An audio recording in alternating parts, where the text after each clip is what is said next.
Vamos dar início, então, à nossa terceira aula de Fundamentos Psicológicos da Educação. Espero que vocês tenham assistido e aproveitado as duas aulas anteriores, que foram bastante introdutórias.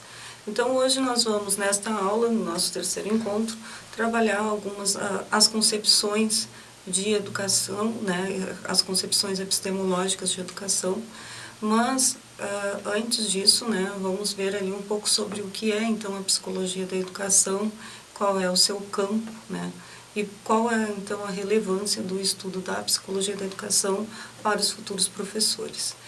Como vocês podem ver aí no nosso slide, o termo psicologia da educação, ele é usado de maneira ampla para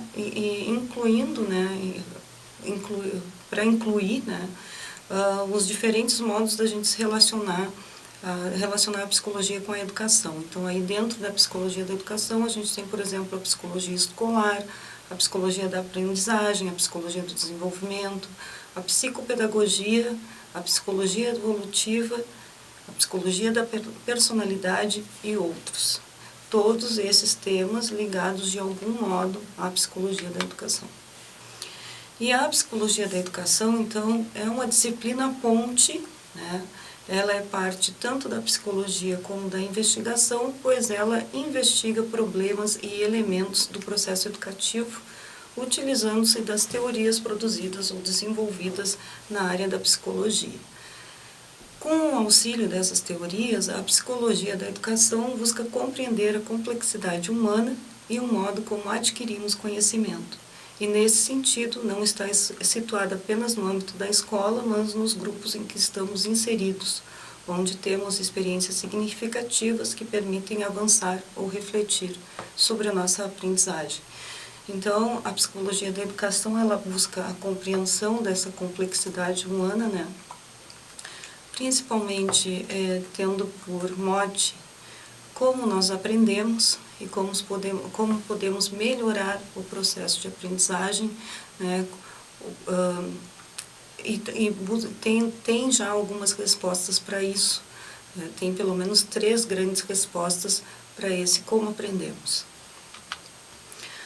Vocês podem ver aí, encontrei essa árvore, achei uma árvore boa para a gente compreender, essas importantes concepções epistemológicas do ponto de vista do ensino-aprendizagem. Então, a gente tem ali o conhecimento como o tronco e numa das laterais, ali, numa das ramificações, a gente tem, então, a razão, o intelecto, o inatismo, vindo do racionalismo e gerando a teoria maturacionista, a gestaltista e a psicanalítica.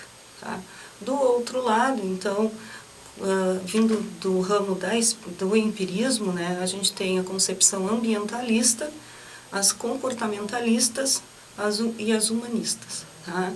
E fazendo, então, tentando ser uma síntese entre essas duas concepções, utilizando de elementos das duas, se tem, então, as teorias interacionistas, onde estão incluídas também a psicogenética, Então, achei que vocês poderiam se localizar melhor vendo de onde parte cada concepção.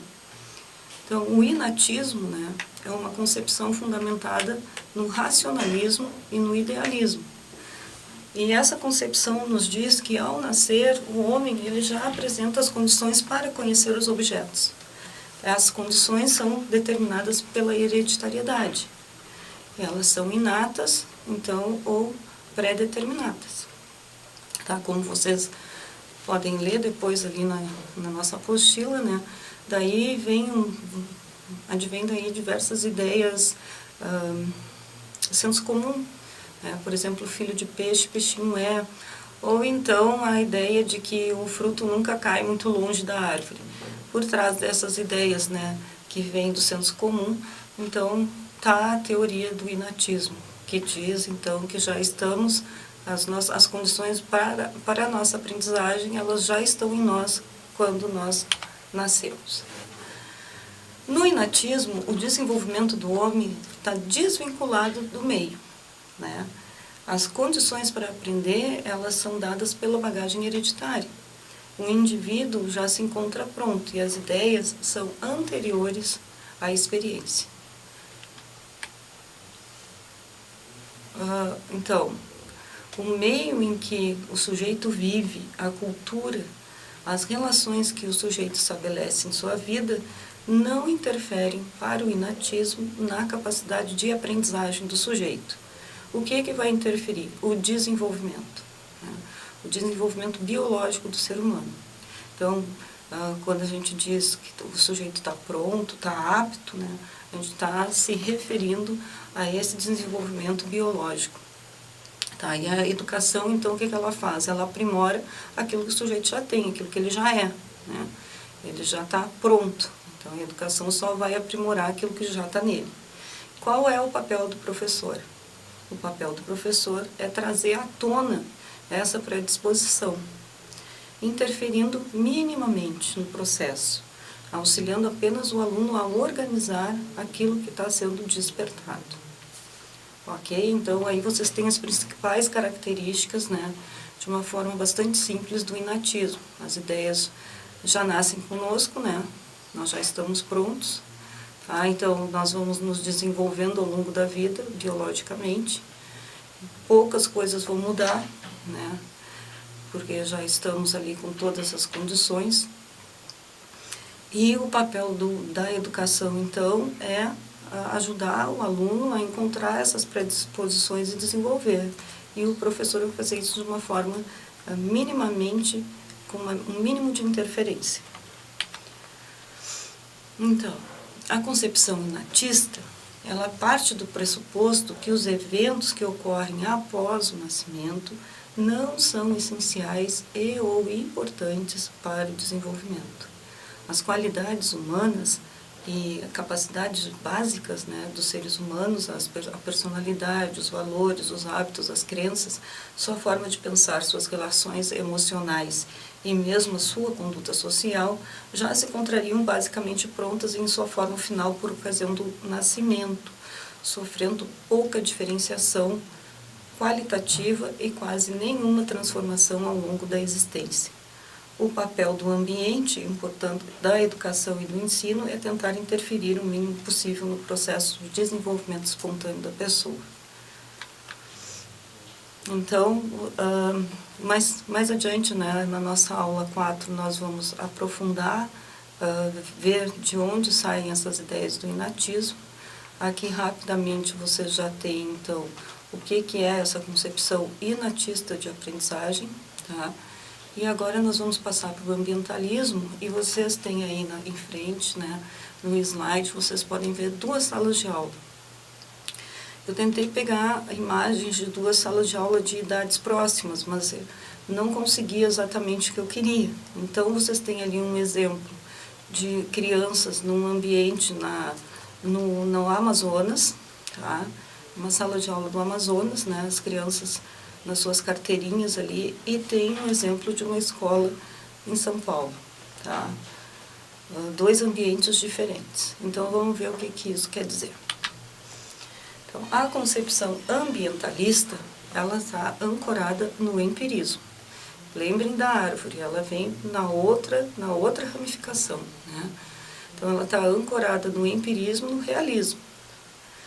E o empirismo é uma teoria filosófica que dá ênfase à experiência sensível para a aquisição dos conhecimentos. Então, os nossos sentidos, né, captam, conseguem compreender, a gente compreende o mundo através dos sentidos. As informações nos chegam pelos sentidos. E essa concepção teórica, ela é desenvolvida pelos filósofos britânicos, marcadamente na Grã-Bretanha, né, onde já havia uma tradição empirista desde o século XIII, na Universidade de Oxford. Nós vamos ver mais adiante os principais, então, teóricos do empirismo.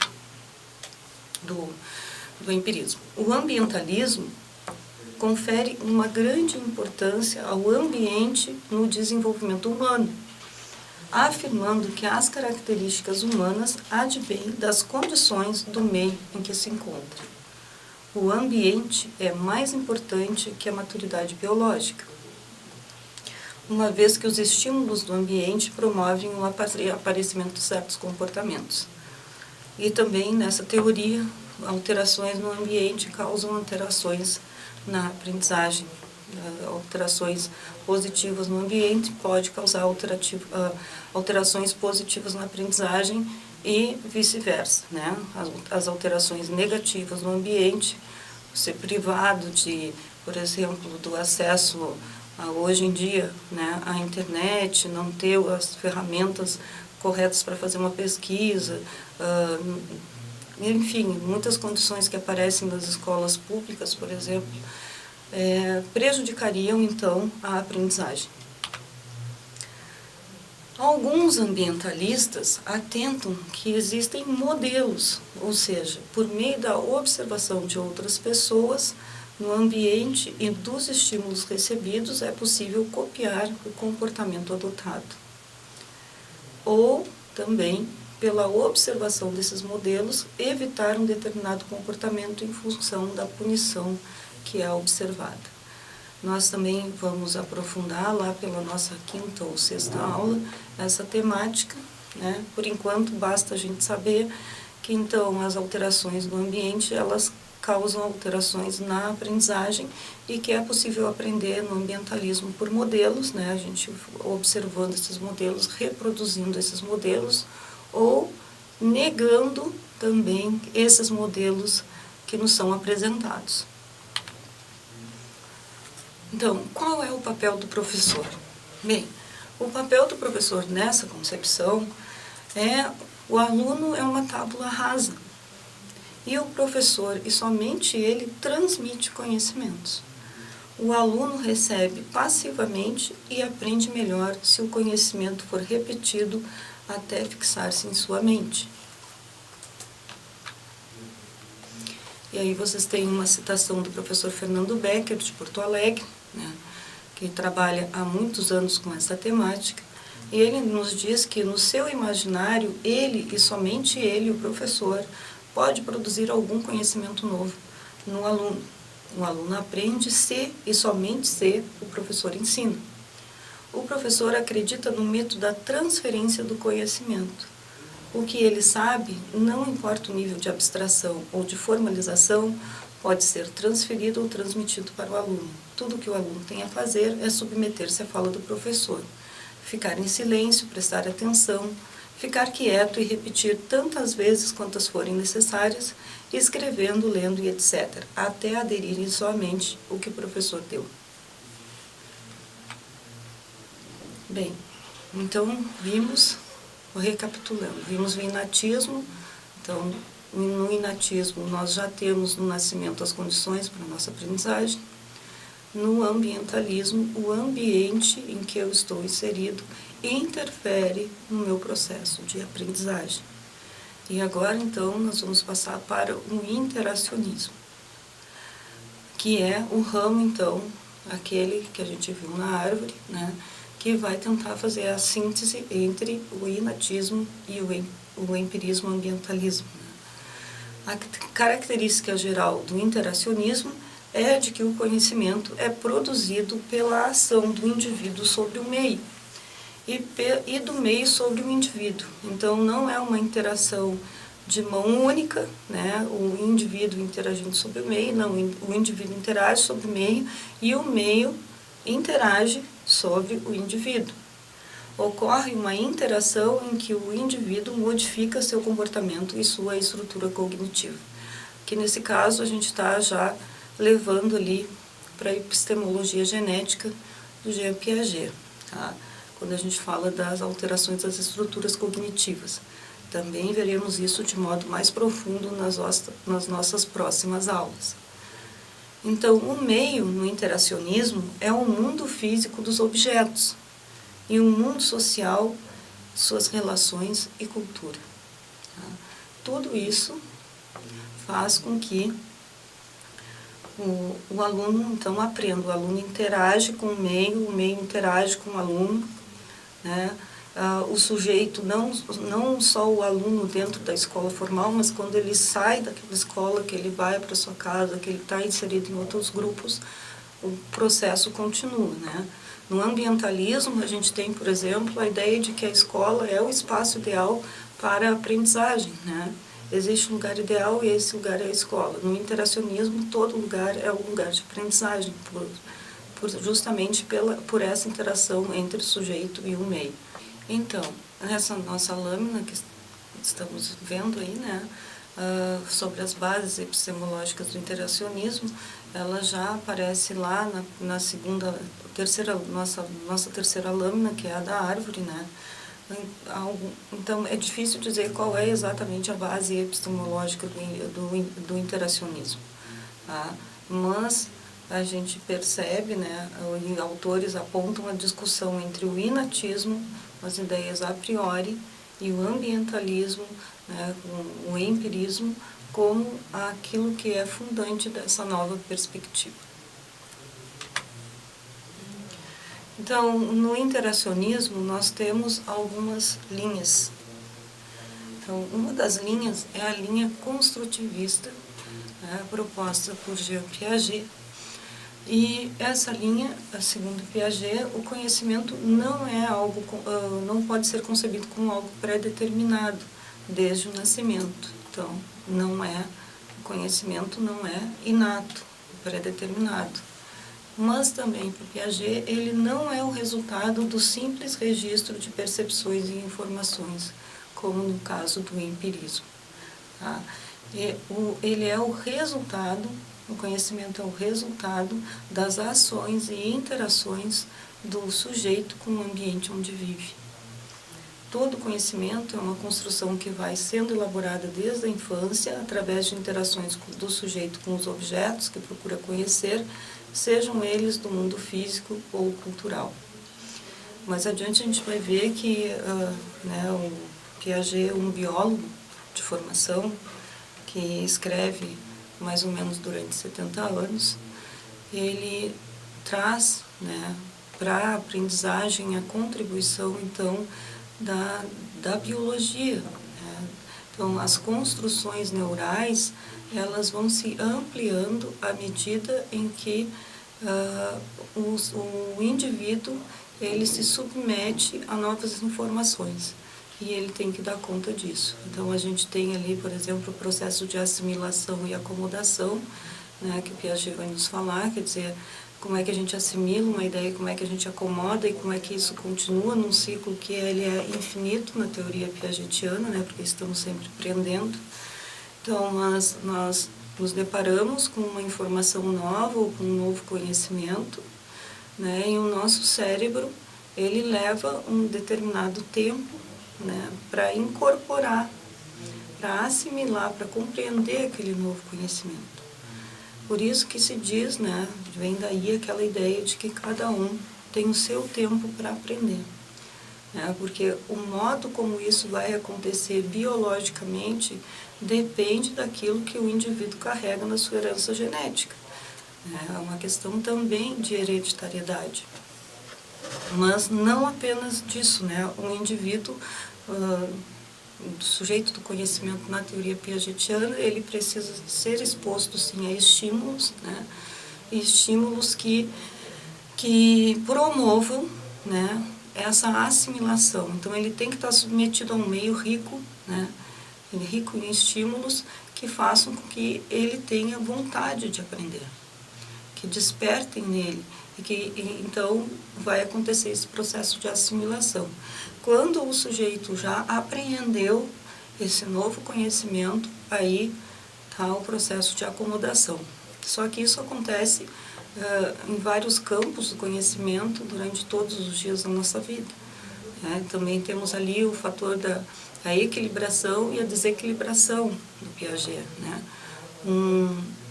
Um conhecimento novo, ele desequilibra as estruturas, né, e faz com que o cérebro tenha que trabalhar para reencontrar o equilíbrio. E isso vai acontecer todo o tempo, né, numa sucessão de construções, uma série de construções, como ele mesmo vai nos dizer.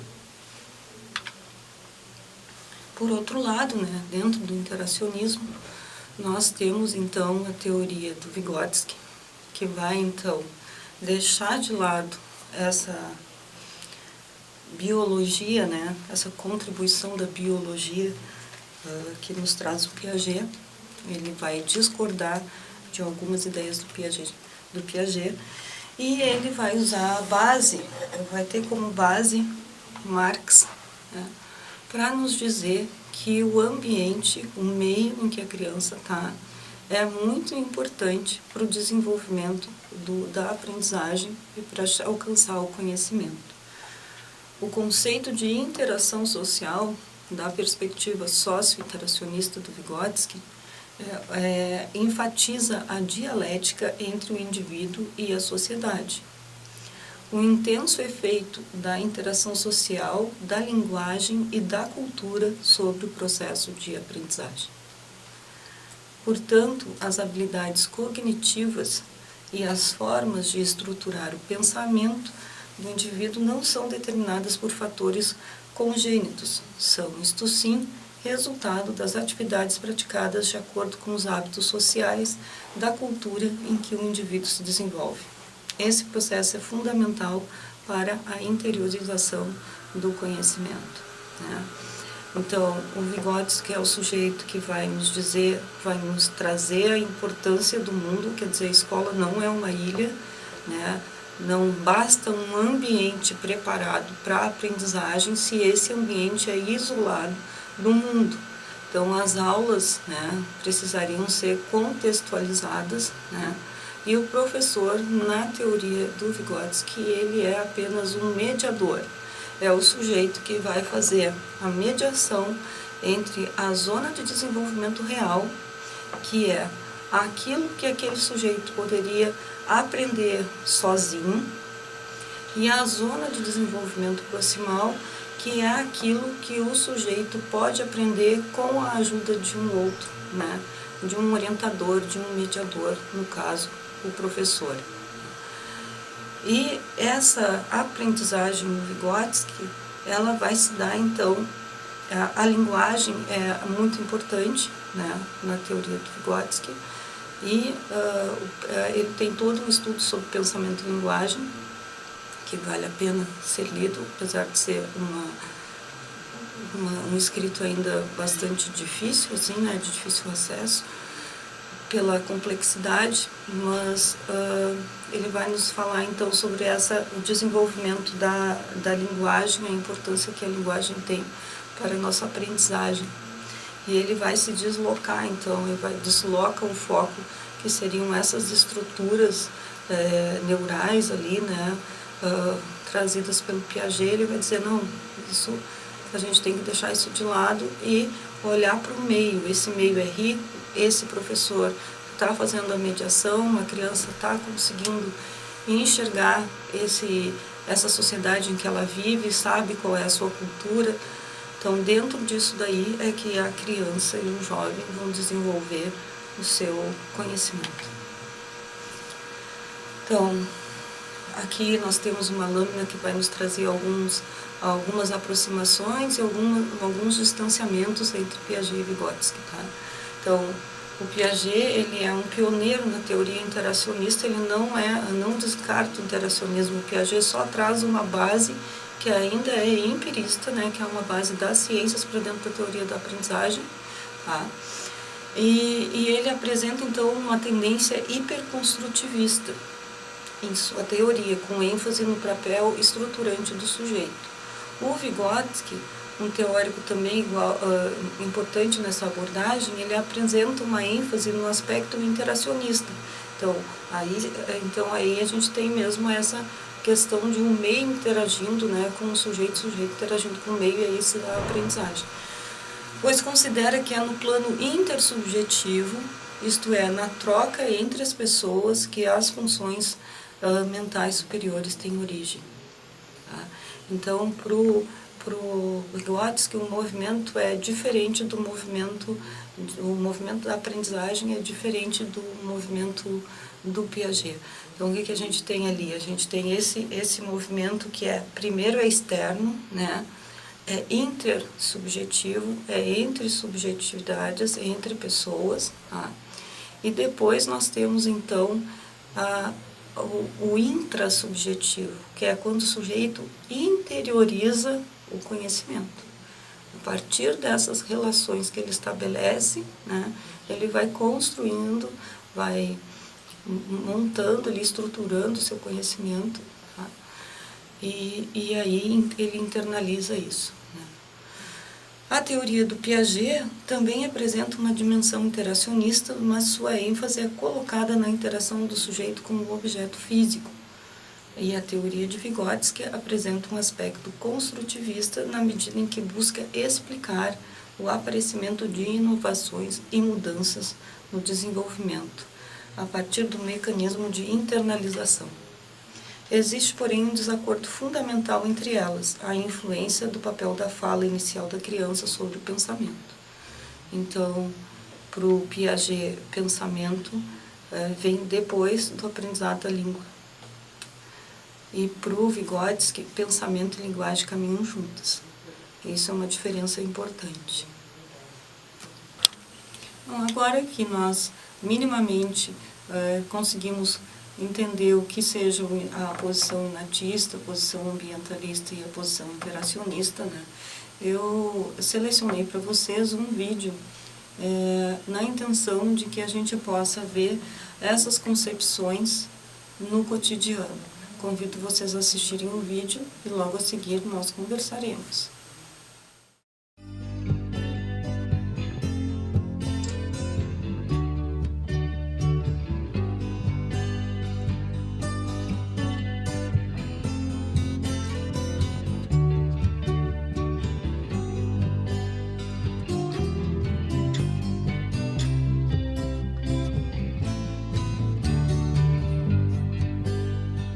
Eu defendo a tese de que o Brasil só melhora através de um sistema de educação que comece da pré-escola até a universidade.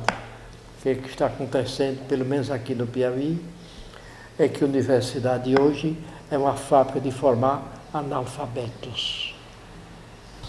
Eu acho porque as pessoas têm os fracos e tem os que têm condições. E a gente não teve condições de pagar, que tem escola que a gente não paga. Pois é, e aí nós não tivemos condições, e aí paremos de botar os filhos para estudar mais para frente, para virar uma coisa que nem um médico, que nem um engenheiro, que nem uma coisa assim, mas só foi até professor.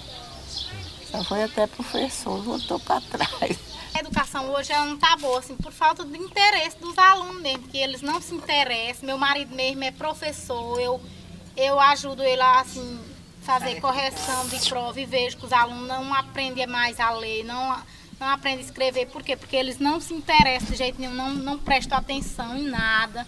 Antigamente as pessoas, no meu tempo mesmo, nem escola tinha, aí as pessoas se criavam até sem saber ler, né? E passar. Mas hoje está numa situação que não dá para a pessoa ficar sem saber ler. Então tem que botar, assim.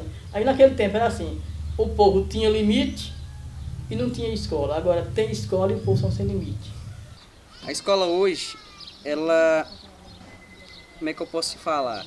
Ela não tá fazendo o papel dela, porque eu acho que a escola, ela tá deixando a desejar em vários aspectos.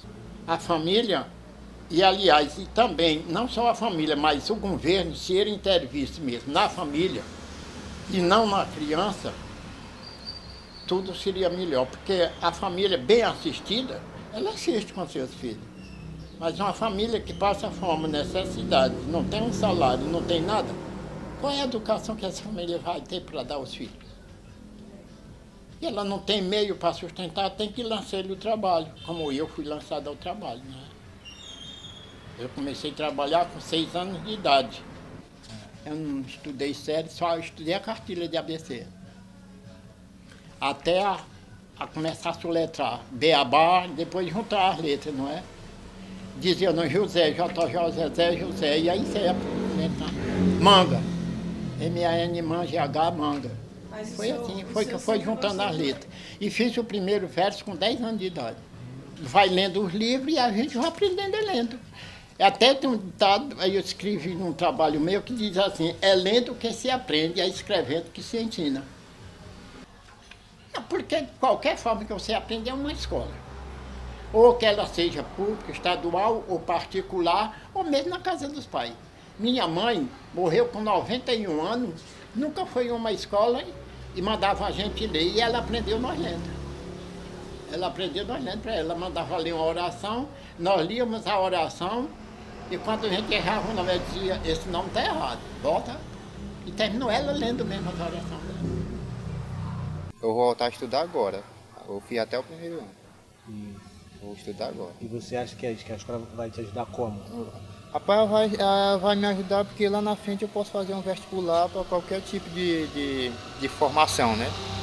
E vou ter uma renda maior e mais segura. Isso aqui não é seguro, né? É temporário, é reciclagem, é temporário. Vou ter uma renda mais segura se eu arrumar um emprego.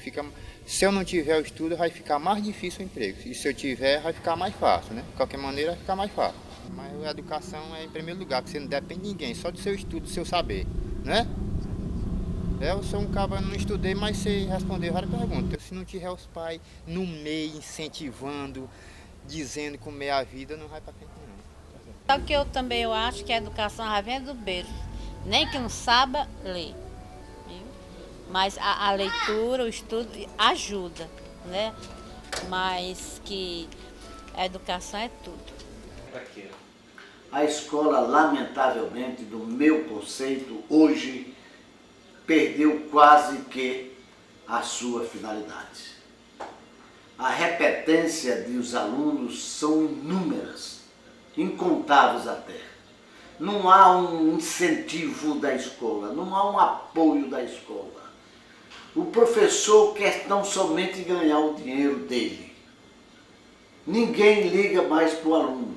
Se o aluno falta 2, 3, uma semana inteira, a incapacidade do diretor, ou desinteresse, esse é o nome próprio, de mandar perguntar aos pais o que é que está acontecendo com aquele jovem que faltou durante a semana.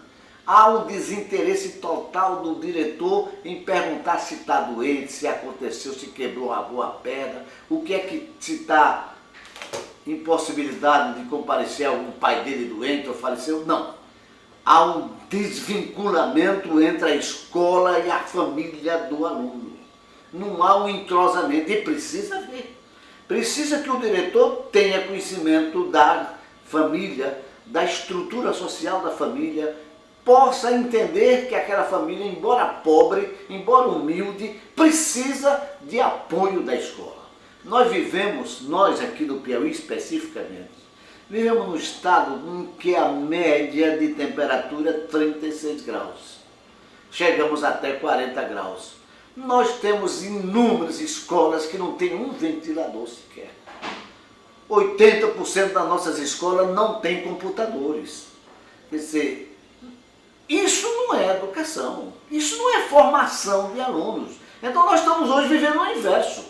Em vez de se educar, estamos deseducando os nossos jovens. Precisa mudar. Porque eu acho que tem que ter mais professor mais capacitado para ensinar as crianças, sabe? Acho que estão muito desleijados os professores hoje em dia. Porque minha menina mesmo, ela vai para o colégio, o professor passa o assunto, aí não liga nem para responder, para fazer revisão, nem nada. Porque tem professor que a gente vai falar com ele, aí ele vem com ignorância pra cima da gente. Nunca aprendemos, é a coisa mais... Eu considero assim quase cego, né? Porque quem não sabe ler é cego. A escola serve para muita coisa, para a pessoa ser mais inteligente, para a pessoa aprender mais, porque leitura não dá educação. Leitura dá sabedoria, educação a gente já nasce com ela, né? Disse, não, mãe, eu não vou mais estudar não, porque eu não estou mais com vontade. E aí eu não vou forçar para estudar. Aí saíram. O meu tempo, quando eu estudava, eu estudei até o 2º ano só. Não, a pena que eu tenho é que não pude estudar. Fez falta muito. Porque com esse 2º ano que eu fiz, assim, ler não, porque ler, eu não sei ler mesmo, só sei botar meu nome, só assinar. Mas já na conta de matemática, somar, de menos, eu já aprendi um pouco, né? Eu estudei até o 3º ano primário só. É porque hoje em dia quem não tem estudo não é nada. Quando você leva o filho para a escola, de casa você já tem que ter dado um bom conhecimento para ele, para que ele possa chegar na escola e fazer alguma coisa. A escola serve para educar as crianças, para aprenderem a ser alguém na vida, só que as escolas eu estou achando muito fraco, principalmente a escola de minha filha. Os professores faltam demais, tem professor que aparece 2 vezes na escola, no dia da reunião não tem nem o que falar dos alunos. Eu mesmo não sei, no tempo que eu nasci, ninguém nos via nem as escolas. Mas eu tenho dentro de mim que tem dia que às vezes eu choro porque eu não sei ler. Eu não só sei assinar meu nome, só li a carta de ABC, nesse tempo era muito difícil. Mas eu tenho meus netos que hoje em dia já sabem, minhas filhas já têm filha formada. Muito baixo, mas já tem, formada a professora. Agora eu vou para Teresina, lá diz que já tem uma perto, eu vou me matricular ainda para mim estudar. Porque eu tenho a vontade vem de dentro de mim. Tudo que a pessoa vai fazer, ela tem que fazer com amor. Já que escolheu essa profissão, então que exerça com amor, com carinho. Então vocês assistiram um documentário de 2007, né? Que para que serve a escola, né? Então, um grupo de pesquisadores faz entrevistas no Piauí para entender qual é a função da escola, então. E aí, como nós podemos observar, nós temos diferentes falas que apontam as 3 concepções que estudamos anteriormente. Eu espero que vocês tenham conseguido identificar, para mim isso ficou bem claro, né?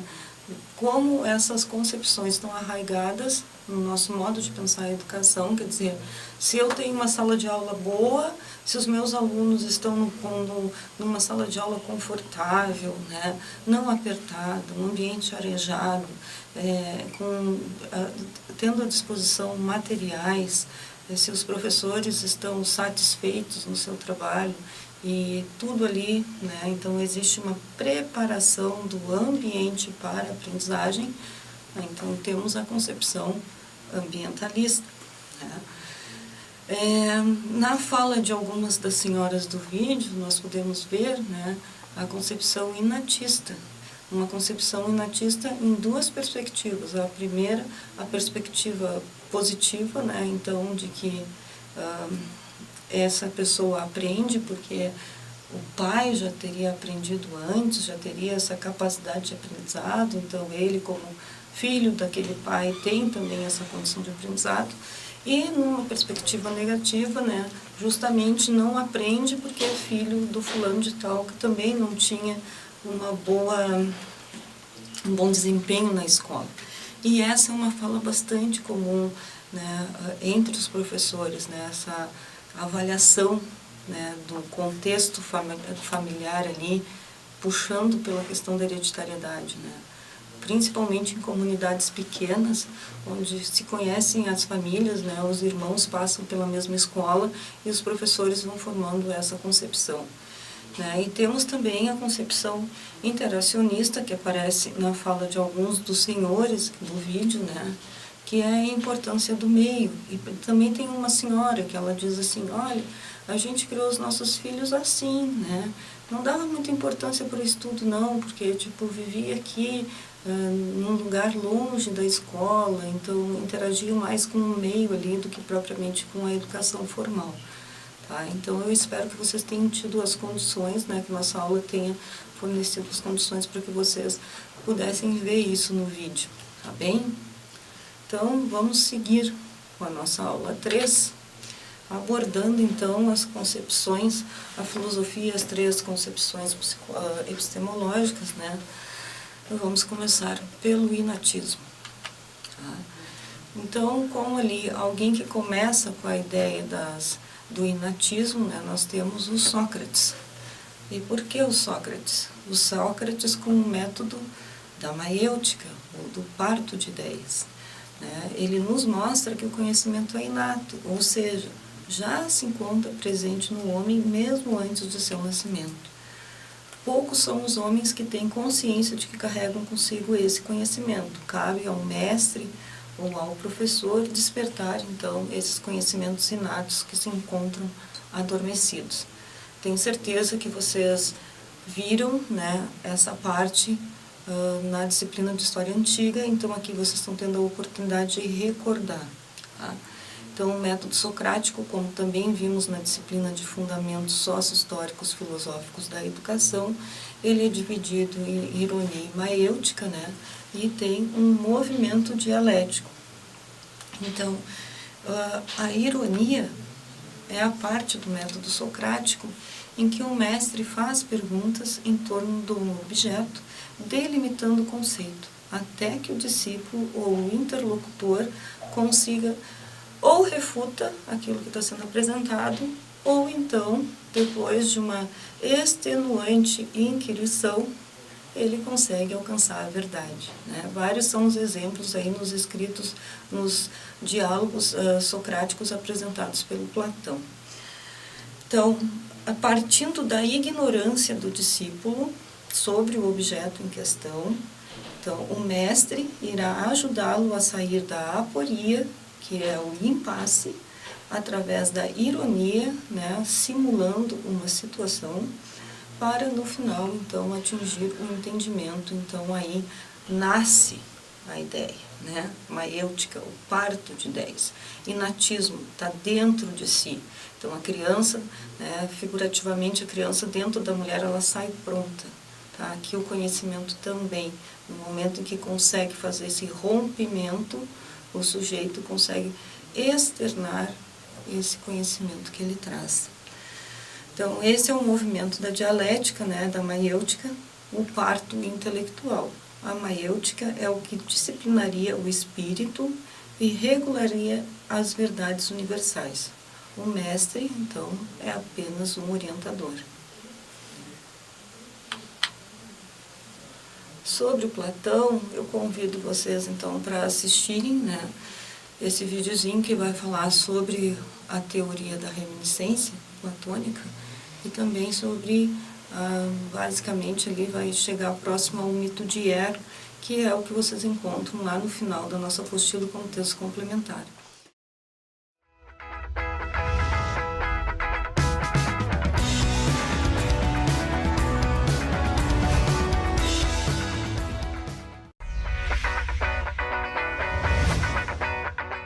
Dando continuidade, então, galera, a gente vai agora falar sobre como essa teoria das ideias vai se desenvolver em vários âmbitos do conhecimento ou daquilo que Platão dizia a respeito quando ele falava sobre o conhecimento, sobre a verdade e sobre a busca dessa verdade. Primeiro, é importante que fique bastante claro para vocês que existe uma diferença acentuada e bastante determinada pelo Platão sobre o campo, o mundo das ideias e o mundo sensível, o mundo da sensibilidade, das percepções, das opiniões. É importante dizer que no mundo sensível há sempre a participação ou, pelo menos, a imitação, é exatamente esse o termo que Platão utiliza, para falar da existência da ideia, da perfeição, do que não muda. Outra questão que é importante de eu frisar: o Platão ele tenta agregar na teoria das ideias a percepção defendida por Parmênides e defendida também por Heráclito, como nós vimos nos nossos módulos anteriores, tranquilo? Então é importante que vocês tenham isso em mente na hora de estudar sobre o Platão. O que a gente precisa entender a partir daí?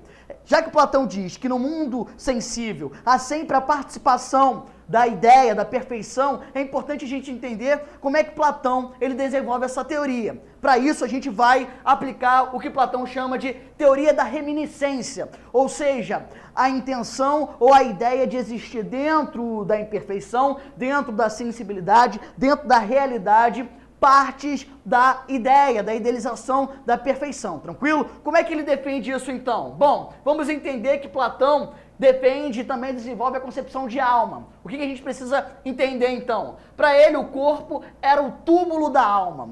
O que o Platão quer dizer com isso? Para Platão, a alma é a própria perfeição, é a concepção da perfeição. Então, o Platão defende a ideia de que todos nós, indivíduos, vivemos uma anterioridade à realidade, à própria vida, onde essas almas tinham acesso à perfeição, às ideias perfeitas. Quando nós temos a nossa vida, quando nós nascemos, nós temos dentro de nós, já que nós temos alma, fragmentos, percepções dessas ideias. Então, como é que a gente vai acessar, então, essa ideia perfeita?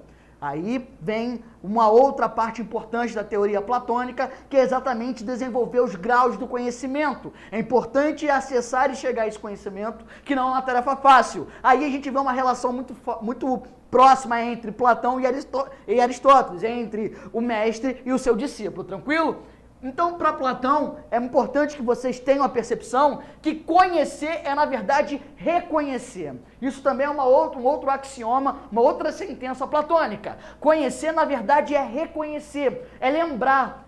Já que nós vivemos um período de perfeição enquanto alma, nós que agora habitamos o mundo e temos o mundo dentro de nós, parte dessa alma, é importante que a gente consiga lembrar ou ter acesso novamente a essa ideia da perfeição. Galera, isso é um ponto fundamental da percepção da filosofia platônica. Conhecer é reconhecer, então. Vamos, então, pegar um exemplo para ficar mais claro para vocês. A cadeira em si.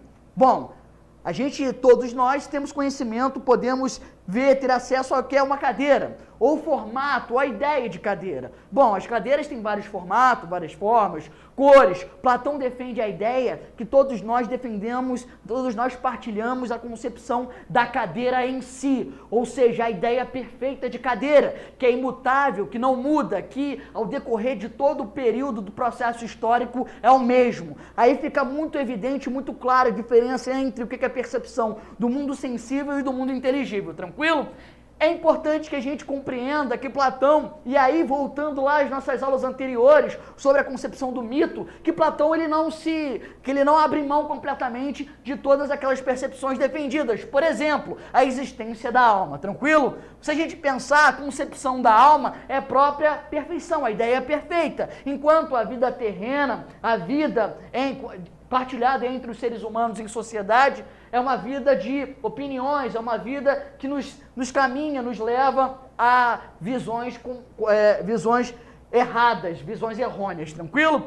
Outro aspecto muito importante de Platão é exatamente a dialética platônica. Lembrando que a dialética parte sempre dos princípios de opostos, tranquilo? Isso é uma coisa que vocês não podem esquecer. Vamos ao exemplo para ficar mais claro a percepção da teoria das ideias na dialética platônica. Por exemplo, existe a ideia de liberdade e existe a ideia de opressão. São tese e antítese, liberdade e a tese e a opressão a antítese. Para Platão é impossível vivermos num mundo onde existe a liberdade total, mas também é ruim, também é nocivo um mundo onde a opressão, a violência seja o tempo todo presente. Qual é então a ideia defendida por Platão, pegando lá a teoria das ideias como base? A ideia de que as leis regem os indivíduos, regem as relações entre os indivíduos para que a liberdade não seja confundida com desejo e isso levasse a uma anarquia geral e também que a opressão não fosse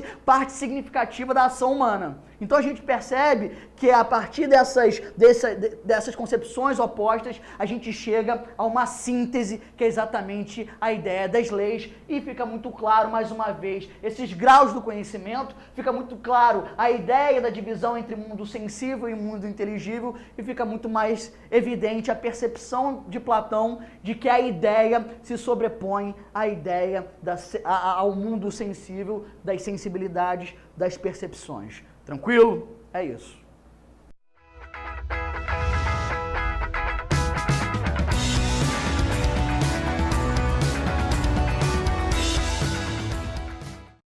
Então, era um guerreiro que foi morto, estava morto no campo de combate. E quando ele foi ser retirado, foi a ser carregado, surpreendentemente o goza de boa saúde, ele está vivo. E aí então ele começa a conversar e ele conta que ele retornou ele tem uma missão, que é contar para os homens então como é que como é que nós aprendemos, né? Como é que existe essa outra vida, né? Essa diferença que Platão faz entre o mundo sensível e o mundo inteligível. Então, dessa alma que sobe no mundo inteligível tem acesso ao conhecimento retorno. Então, o Er seria esse sujeito que vem contar que esse processo acontece. Então, isso está na República, né? A teoria da reminiscência, nós já vimos isso também. Então, vocês puderam acompanhar aí no vídeo, o professor explica muito bem, né? Tem ali as anotações que ele vai fazer sobre a teoria da reminiscência. Então, no Platão, compreender, aprender, né? É recordar. Justamente porque já carregamos dentro de nós. Nossa alma racional carrega os conhecimentos, tá bem? Então, o Platão elabora a teoria do dualismo corpo e alma de forma a apresentar o corpo como a enserra da alma. Ou seja, não apenas corpo e alma são coisas distintas, como, distanciando-se de Sócrates, o corpo é um fardo, algo imperfeito que impede a alma de libertar-se e ter acesso às verdades do mundo inteligível. E um outro, né, o terceiro grande representante dessa linha, que é o inatismo, que depois, para as teorias da aprendizagem, é o René Descartes.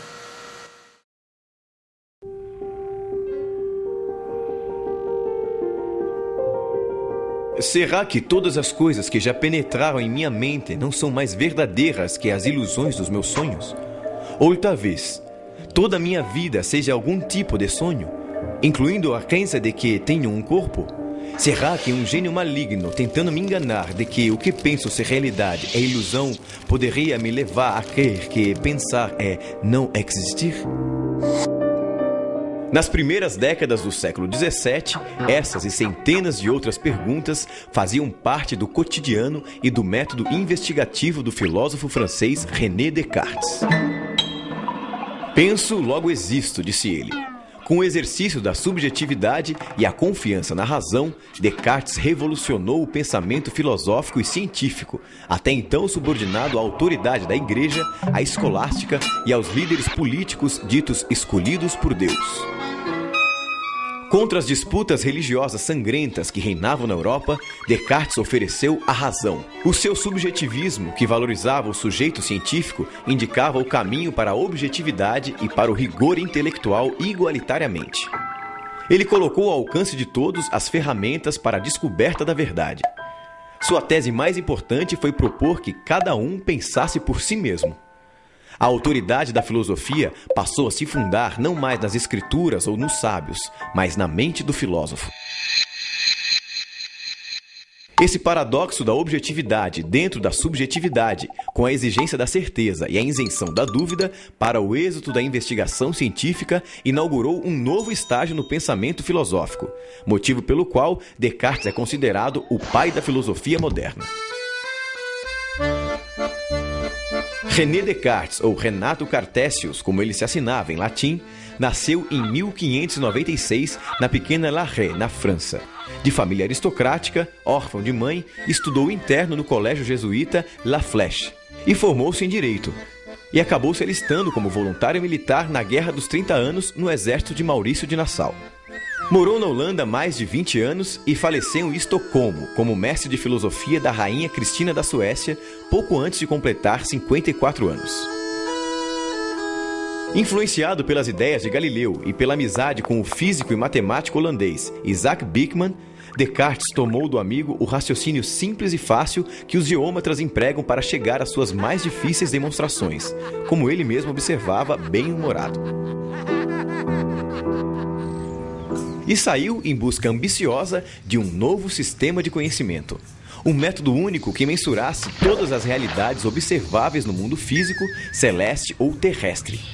Ele queria explicar o mundo a partir da mecânica elementar das partículas, usando os princípios da figura, do tamanho, da posição e do movimento das partículas da matéria. Para ele, todas as coisas que caem sob o conhecimento humano estão interconectadas da mesma forma. Como escreveu em uma de suas obras mais conhecidas, Discurso do Método, publicada em 1637. o modelo matemático do sonho de Descartes abarcava todos os saberes em uma só unidade.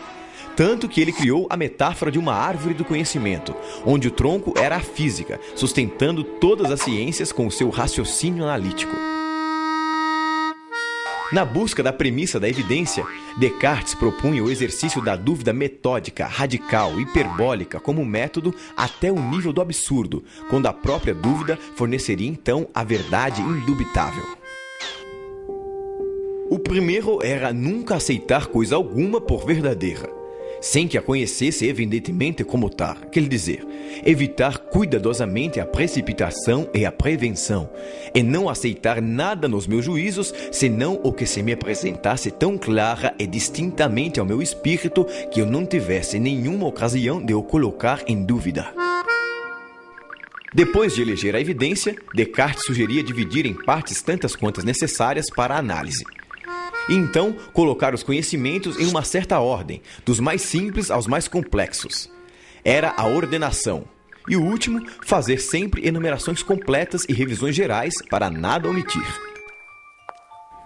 A concepção de mundo e de homem de Descartes se baseava no que ficou conhecido como dualismo cartesiano.